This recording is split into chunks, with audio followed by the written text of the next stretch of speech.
it also gets tricky when you decide that someone is saying something that's offensive and you remove them from the platform, and then you open the door for other things being offensive, things that maybe aren't offensive to you. And the slope gets slippery, and then you have wrong speak. You have newly dictated language that you have to use. You have new restrictions on ideologies, things you're not allowed to espouse.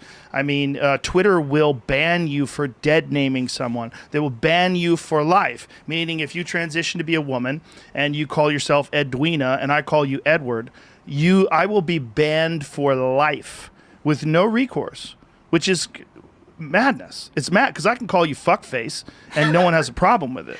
Yeah. You know what I'm saying? I could call you I could call you that and there's no problem. But if I choose a name that used to accurately represent you as a different gender, because this is some new incredibly important distinction that we've decided. It takes precedence over everything else, including it's more significant than insults, more significance than demeaning of, I can call you a moron, I could demean your intellect, all those things are fine.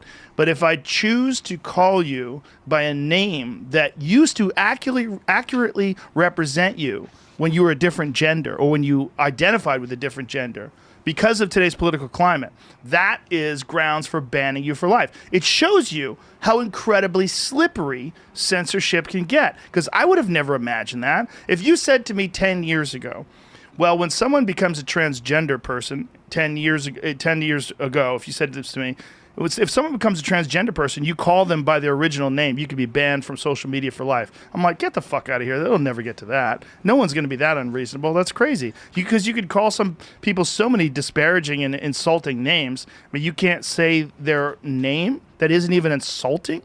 Dead naming. That's what it's called. So it just shows you dead naming of today. You agree with that today. That opens up the door for all kinds of crazy shit. 5 years from now, 10 years from now, if we still get more and more rabidly politically polarized and our idea of PC culture gets more and more extreme, you're on a greased hill. And if you decide to give up a little ground, the slide is imminent.